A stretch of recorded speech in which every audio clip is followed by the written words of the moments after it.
everyone, and welcome back to my channel, or welcome to my channel if you've never been here before. Hey girl, hey. So the Lululemon murder took place on March 11, 2011 in Bethesda, Maryland, downtown on a strip, basically like a little shopping center that's called Bethesda Row at the Lululemon store. For everyone who don't know what Lululemon is, just so you have an idea, Lululemon is basically a luxurious workout brand. They definitely have their target audiences. I feel like they cater to more of like the yoga, yoga Pilates audience, but obviously anybody can work out in them. They're definitely top tier, top quality, very expensive, as you can imagine. So just so you can have an idea of what store it was. So basically on March 12th, the morning of March 12th, a co-worker and I assume a manager of the store, Rachel, went into work around 8 a.m.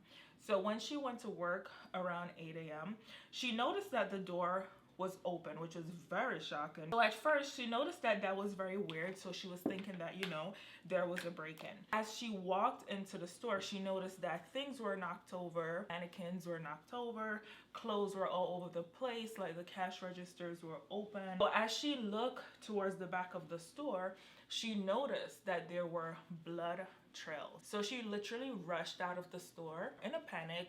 Obviously, that's what anyone would do. That's what I would do. Right next door, the Lululemon store, there was a Apple store. So just so you know, that area is obviously very safe, quiet, I would say a very upper class area. So one of the customers who were in line at the Apple store, this gentleman, his name is Ryan, he walked over to see what was going on because she looked very frantic, like she was in a panic. He obviously was really nice to get out of line because he was waiting in line at the Apple store because the iPad 2 was actually about to drop that day. So customers were lining up at the Apple store to get that item once it's dropped. So he came out of the line to ask her to go try to figure out what's going on with her. And she basically explained everything to him.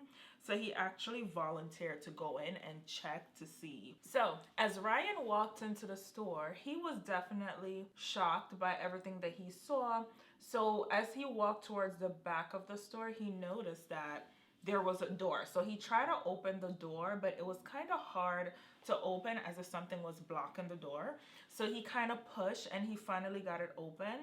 In the hallway, he noticed a body. So he was definitely shocked. I don't think he was expecting to see that. And it was so much blood and the body was so badly beaten, he literally couldn't recognize if it was a man or a woman. That body, basically, that was Jaina Marie, one of the victims. So Jaina Marie basically was an employee of the Lululemon store. She was born in Kansas, grew up in Texas, and ended up settling down in DC for the moment. She was very adventurous, definitely loving, vibrant. Like everyone that described her say she was just such a fun, loving, vibrant, life of the party type of person. Everyone at the store that she worked at loved her. She was very adventurous. She definitely was almost like a thrill seeker. She definitely liked the outdoors. She liked bungee jumping, skydiving, rock climbing, basically all the outdoor stuff that I wouldn't do. At first, while I was researching her, I kind of got the vibe that she was a Sag, because I was like, Sag, if you know Sag, you know that they're like the most adventurous of the zodiac chart, but she's actually a Scorpio. She was born on November 22nd in 1980. So she was born on the last day of Scorpio. So I know she definitely has a lot of Sag in her chart as far as like adventurous goes. She also loved to travel. She literally traveled to every single continent except for Antarctica. She also studied abroad at a lot of different places. The last place that she studied was in Spain for a little bit. She also was studying at the time for a degree in communications and business. And she was working with Lululemon because she really loved their policy and what they stand for. It kind of aligned with her morals and ethics. So she really, really did love the company. She also had a fiance that she's been with for a boyfriend that she was with for a very long time.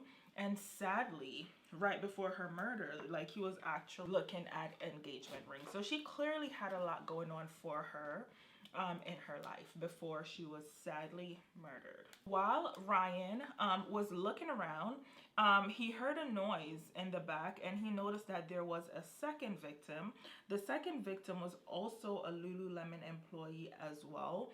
Her name was Brittany Norwood. Brittany Norwood grew up in Seattle, Washington. She was 28 years old. She actually came from a very large family. She was one of 9 siblings. Her father owned a business. So she grew up relatively comfortable. Like, she definitely, you know, definitely had things. They definitely weren't struggling. Very athletic, and even to this day she still was, because obviously if you work with Lululemon, you kind of take a liking into athleticism. She played every single sports while she was in school, but her favorite was soccer. So she kind of joined the soccer team.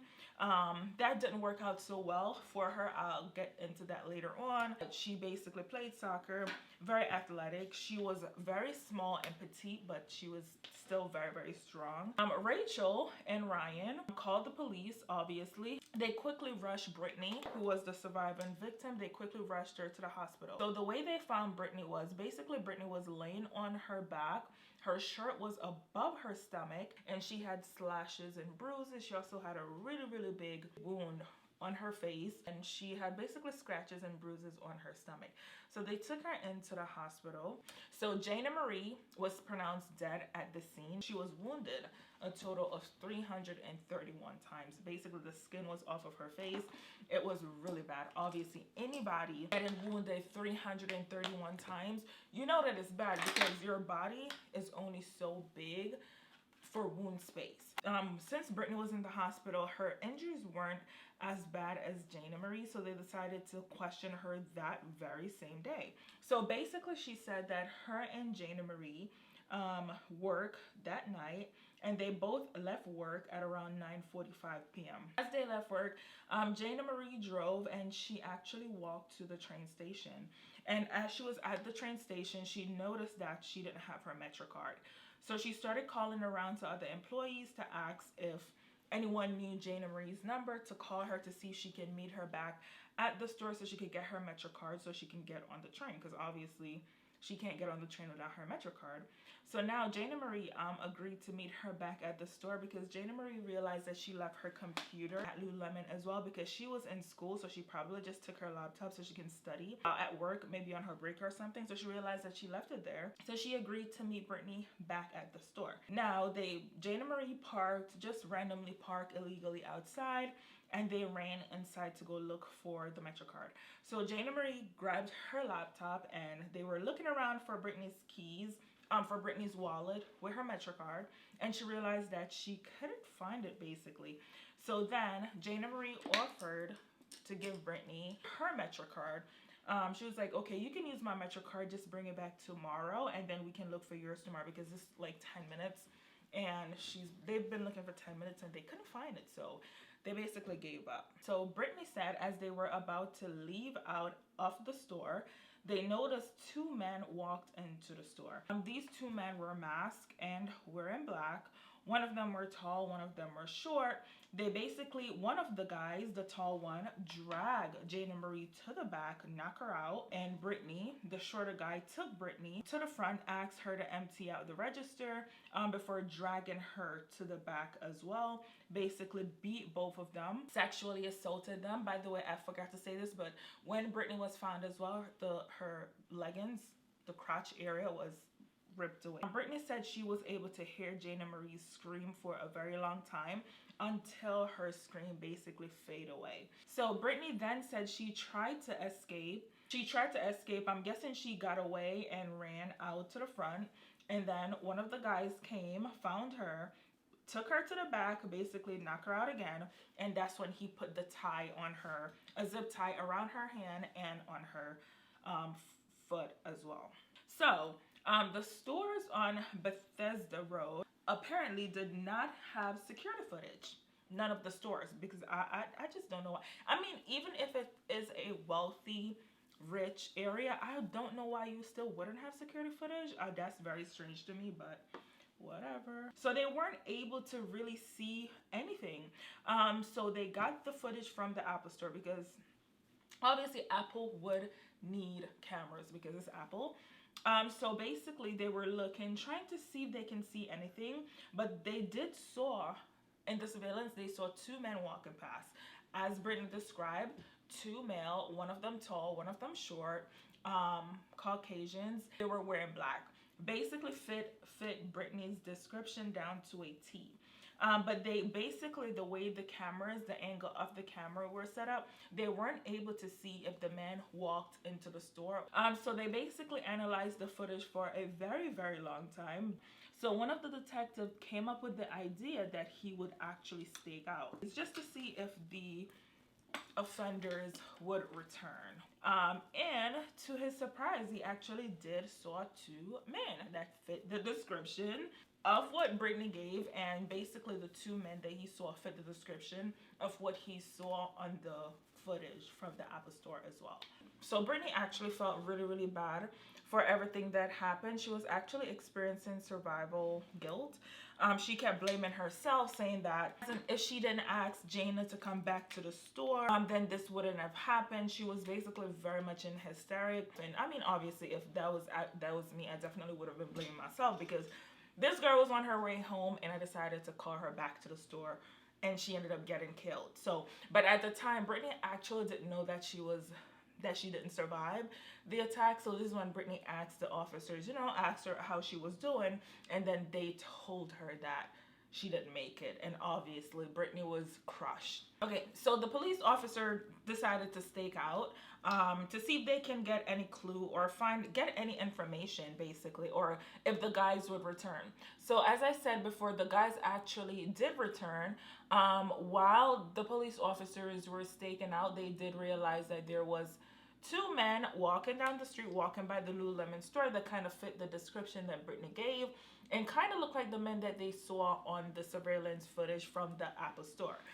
So they decided that they would question these men to see what's going on. But come to find out, the men were basically completely innocent. Like, completely innocent. They were by the Lululemon store because they work at a restaurant in the area, and that's where they walk home every single night. They were wearing black because they work at the restaurant, so they were, I do believe, busboys or waiters. So the autopsy came back for Jaina Marie, and as I mentioned, Jaina Marie was wounded 331 times, but it also shows that she had at least 7 different wounded patterns, which means that she had 7, it was about at least 7 to 8 different weapons basically that was used on her. So the weapons, they were basically a hammer, a wrench, box cutter, metal from the mannequin, robe, and just a few others basically. The autopsy also showed that Jayna was unfortunately alive the entire time. Jayna was alive up until the last blow. She was hit in the back of the neck, and that severed her spinal cord, and that's what killed her. So the entire time, she was literally awake. The way that they were able to tell that she was alive the entire time is because the wounds were bleeding. Basically, the way the wounds would heal, or the way after the wounds, the way they look after being hit, it looks like she was bleeding. And the only way that she would have been bleeding like that is if her heart was still beating. They're basically all out of clues. Like, they literally have no leads at this time. So they decided that they would interview Brittany again. This time they interviewed Brittany in her home. She was telling police basically, how devastated she was. This was 2 days later. She was home from the hospital. She also said that the men, they knew her name, they knew her address. They literally was saying her name and calling her racial slurs. They told her that the only reason why they did not kill her was because she was more fun to. So now police decided that they would interview some Apple employees that possibly were working around the same time, just to see if they can get any more information, because obviously, as I said, they literally have no leads. As they started questioning the Apple employees, come to find out, a few employees did hear things. One of the employees said they heard two women voices, which was crazy. The police were shocked at this point because they're like, so no male voices? She said she heard one of the voices say, talk to me, what's going on, don't do this. And then another one said they heard a voice saying, help me, God. So one of the employee actually said she had her head basically listening at the wall. And when she heard the commotion, she actually reached out to the security that was working at Apple at the time. The security literally came up, listened by the wall to see if he can hear what she was hearing, and then he literally banged on the wall, and then the commotion stopped. So he put his iPod back in, because that's what they had back then, and decided to go on about his business because the commotion stopped once he banged on the wall. The employees also said they didn't really think anything of it. They thought it was employee drama. Like, Jesus Christ. What kind of work environment would I have to be in for me to be getting murdered and you think that it was employee drama? Like, are you crazy? That is just like literally insane. And that's like very sad to hear, because obviously if someone would have called the police or did something, then Jaina Marie would very well possibly been alive today. Like, you're telling me that you literally heard noises so suspicious and you didn't call the cops, and the police officer, not the police officer, the security guard that's supposed to be a security guard, like, security guards don't be doing a thing. Like, literally, you're telling me that you did not, for not 1 second, but like, you know what? Well, let me go do a wellness check. Let me just make sure that everything was okay. Like, that's so crazy. You literally banged on the wall. I mean, I've been to a few Lululemons, and for the most part, I mean, you will see a guy or two working there, but for the most part, it's usually a lot of female employees. So I would definitely want to, you know, just check to make sure that everything is okay. The only clue that the police officer had was a footprint, basically the footprints.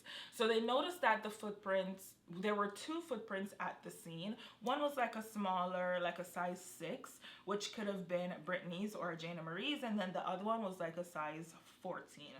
Which is huge. So basically, they found out quickly that the size 14 shoes belongs to the store. Apparently, Lululemon have shoes at the store. So just in case you're coming home from work, you have heels on, basically sandals, anything that's not sneakers, and you're trying to try on like a leggings or like a yoga pants, then you will kind of know what they look like. So you can put on the sneakers. Basically, they'll provide the sneakers for you. You can put them on just to see what they would actually look like. Which is crazy. I've never tried on a leggings anywhere. I kind of know what my size is. But I guess good. A cut above the rest. After they found out that those shoes actually belong to the store, so they started to analyze the footprints more, and that's when they realized that the footprints were kind of overlapping in one pattern, which is weird because if you're walking back and forth, two people walking back and forth, it's gonna be messy. It's not gonna be like basically perfect and the same pattern.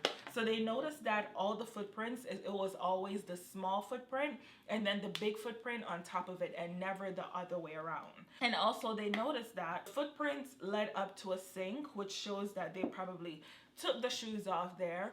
And then they noticed that they had another set of footprint leading up to a back door by an emergency exit. Now, the only way for you to open that back door without setting the alarm off was if you would have put the keys in it. So it means that one of the employees were probably trying to get away.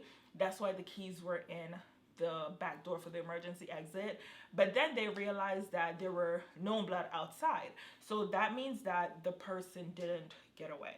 So they asked Brittany if she's seen Jaina Marie's car before, and Brittany said no, which was definitely very weird because Brittany told police officer that Jaina Marie parked illegally outside when they ran into the store to get her belongings. Obviously, if she saw that, then you would definitely see in the car. But she told police officer that she's never seen her car before. She doesn't know what her car looked like. So basically, one of Brittany's family member, I think her sister and her brother, called into the station to let the detective know that Brittany has information that she's afraid to come forward with. Brittany then told police officer that one of the killers forced her to move Jaina Marie's car, and the killer told her that if you tell anybody, if you call the cops, if you even try to run, consider yourself dead. Now, obviously, this is like a little, you know, people are saying different things about this particular situation, because they're saying that if they tell you to go move the car, why wouldn't you run? But you have to think about it. First of all, nobody knows what exactly they would do unless they're in that situation. I personally don't know what I would do. However, you have to think about it. If they tell her, make sure you're back here or your friend is dead, then she would want to go back there. You know what I'm saying? To make sure that she's okay. And Brittany said she actually saw a police officer that night when she went to go move Jaina Marie's car, but she was just too afraid to even say anything. One of the police officers actually remember seeing Jaina Marie's car that night, and he said he remembered because she still has a Texas plate. He saw the car while he was on patrol, but he noticed that there was a female that was in the car. He didn't really think anything of it, and then once he circled the block and come back around, then the car was just turned off and parked. So he thought somebody just, you know, came home from work or wherever, and they were just chilling in their car for a second and then parked their car, went on about their night. Literally nothing weird about that. So he just kept pushing. He was actually able to take the police officers to the car, and the car was actually still there. So they went ahead and did forensics on the car. They noticed that they saw Brittany's DNA in the car. Both Brittany and Jaina Marie's DNA was in the car. So obviously they're thinking that if one of the killers, you know, moved the car, this was before they actually, Brittany told them the situation, they were thinking that if one of the killers had gotten into the car, then, you know, that would explain the DNA. They saw a hat in the car that has Brittany DNA all over it, and they knew this because Brittany has like a wound here. This was like the only severe wound that she had was up here and on her finger, because her wounds were just so much different. So they noticed that her DNA was all over the hat. So that's when they started realizing that Brittany's and Jaina Marie's wounds were definitely just so different, because I mean, Brittany was basically, she only had scratches on her stomach, only had scratches, and only have like this, she has like a razor cut here and then a gash on her forehead. So those were basically the only two things that made it just seems, you know, basically the only two things that looked like she was actually hit. All of her scars were like basically scratches. And so they noticed that Brittany's story wasn't necessarily adding up. So what they did was they started looking into Brittany's background. So when they look into Brittany's background, they actually found out that she has a past of stealing. So remember earlier when I said that she was actually on the soccer team when she was in school? So come to find out that when she was on the soccer team, she basically would steal a lot. So the girls, realizing that their things were going missing, and they came to the conclusion that they actually started going missing after Brittany joined the team. So they basically had a meeting with Brittany. Brittany apologized and said she wouldn't do it again. But they let her stay on the team, but they still weren't like inviting her to games or inviting her anywhere, because they still was just put off, basically put off by that she would steal. But she was stealing like really small things, like, you know, money, sprays, lotion, just like little petty stuff. And they also realized that Brittany actually has a restraining order. Her ex-boyfriend put out a restraining order on her because she would like literally stalk him. Like, I'm guessing he was just like, you know, he broke up with her, and she would literally stalk him, and she would stalk him and his new girlfriend. She would literally go into their home and steal from them, steal things, which is so crazy. And they also found out that he put a restraining order on her because she would come in the house and steal, and then she didn't care. She literally broke the restraining order by pulling up to his job, sitting outside in her car and looking in his window like, girl, you're psycho. You're a little bit crazy for doing that. They also found out that she actually worked at another Lululemon store, and she was fired from that store for stealing, which for the life of me, I don't necessarily understand, because she grew up in a very comfy family, so she definitely didn't really need for anything. So why are you still in school, girl? Why are you stealing? So I think she kind of had like a middle child syndrome, even though they said it was like a loving family, but it just seems like what she was doing was more of like a psychological thing. Like, I feel like she was just doing that to get her parents' attention. You know, kids acting out to get their parents' attention, and she probably just got so addicted to the thrill of stealing that she just couldn't stop doing it. So she just do it all the time now because it's a part of her routine. So she just steals. So they had Brittany in to the station for questioning because this time now, obviously, like a few days has gone by, they're basically getting back forensic results. They're getting back like the rape kit. They got the rape kit from the hospital, and they realized that Brittany was not sexually assaulted at all, nor Jayna. None of them were sexually assaulted. They also realized that on her thing, the what is it called? The zip tie that was tied around her hand, those had teeth marks on them.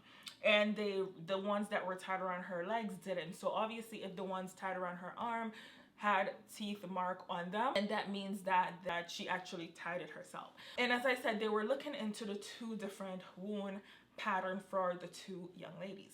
So basically, for Brittany, they kind of realized that the one that she had on her head was from her slinging back whatever weapon she was using to hit Jayna.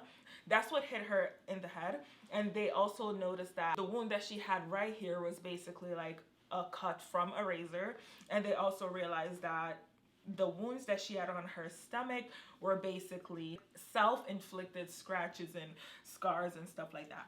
So basically they're trying to talk to her and tell her these things, and she got fed up and asked if she can go home, which rightfully so, she definitely can go home if she wants to, because at the time she wasn't being convicted of anything. So she definitely can go home if she wants to. But they kind of asked her, they were like, you know what, well, we just give you a break. And they spoke to her brother and told her brother the whole situation, just to kind of see if he can kind of get her to like, you know, get her to kind of like fess up to the whole situation. So basically when he told her, he went into the room to try to talk to her, and basically she asked him if there were cameras around. I don't know if he said no because he didn't know that there were cameras around, or if he just wanted her to kind of like, you know, confess, or basically, I don't know what it was, but obviously, young man, it's a police station. So yes, there are definitely cameras in every single room. There are cameras everywhere. Basically, he just asked her, he was like, so did you do this? You know, if you did, just tell me. We have to help you. We have to figure this out. Just let me know if you did it. So basically what she said was, I don't want to talk here. That's literally what he said, what she said. And obviously the police got that because there were definitely 100%. There were definitely cameras in there. And obviously if somebody did not commit a crime, they're not going to say that, I don't want to talk here. They're going to say no, because you didn't do it. So it doesn't matter where you talk. You're literally going to say no. So, yeah, so basically the police kind of took that as a confession by her saying that, you know, I don't want to talk about it here.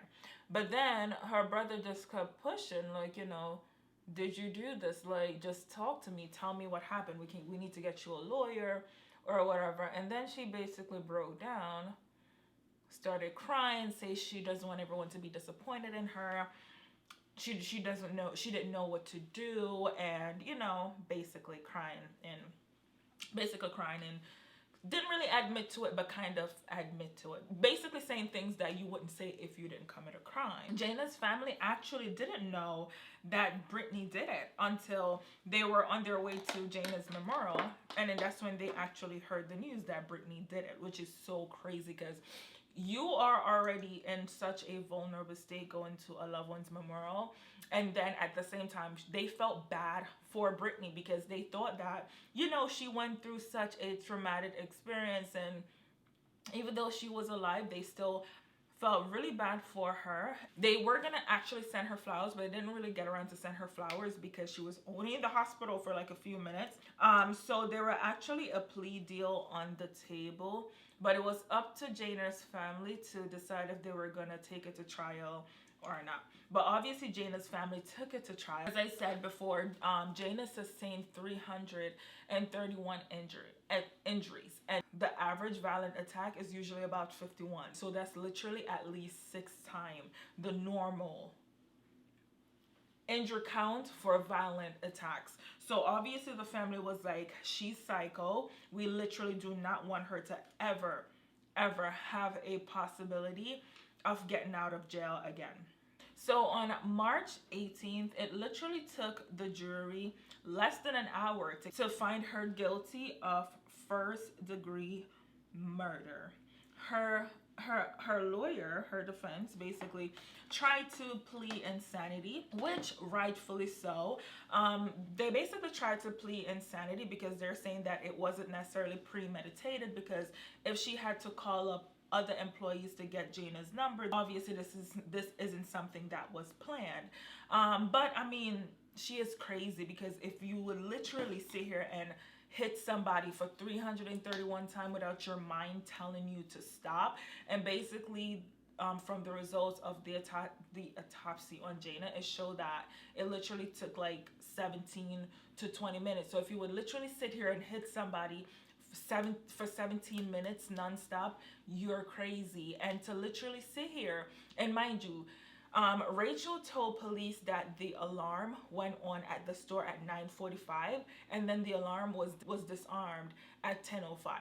So this happened around, I would say, 10:30, 11 o'clock at night, and you literally laid there next to a corpse until the next morning at 8 o'clock. You're crazy.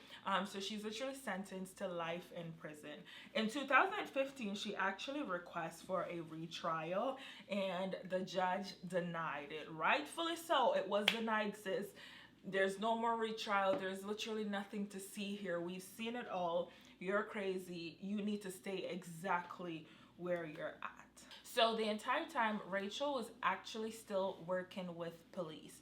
So Rachel actually told police that in the weeks leading up to the murder, that they suspect that Brittany was actually stealing from the store. So they noticed that things were going missing, so they had a meeting without Brittany, and then they came to the conclusion that things were going missing from their lockers and like from out of the store. And they noticed that it started going missing since Brittany started working at the store, because basically she was pretty new, so she started working 6 weeks prior. So they noticed that things were going missing in the store and their personal belongings were going missing. So they had a meeting without Brittany, and they all came to the conclusion that if they caught her stealing again, she would have been fired. The day before Jaina Marie was murdered, Jayna asked Brittany if she could search her bag for a leggings. So Brittany basically said that no, she paid for the leggings and another employee had already looked through her bag, because apparently Lululemon have this really strict rule where someone have to check your bag before you leave, because I'm guessing that's just what it is, just to make sure you're not stealing anything. So she wanted to check Brittany's bag, but Brittany didn't want her to check her bag, basically. So Jaina Marie had already called Rachel and told Rachel about the situation, and they confirmed with the other employee, and come to find out no one checked Brittany's bag and Brittany did not pay for those leggings. Motive here for her to kill Jayna is that she would have been getting fired. And Brittany actually had an upcoming interview with Equinox. And if you don't know what Equinox is, it's actually a very, very luxurious, expensive gym. They have them in like big cities, like large cities.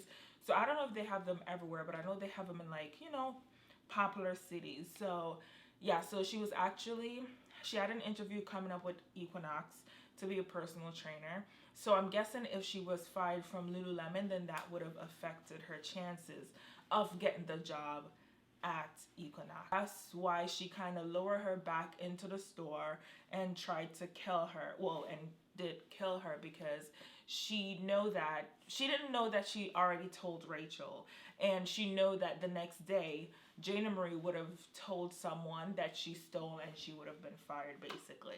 So all of this, you basically kill this girl over a pair of leggings. Like, I just can't even understand. As I said, I feel like she's still as like a, you know, it's kind of like a mental thing for her, because at this point she has no reasons to steal. Like, this girl, she's working at Lululemon, she's going for an interview at Equinox. Like, these are like top tier in their categories. So you kill this poor girl over $100. So, yeah, that was it. That was the Lululemon Murderer. That's how it went.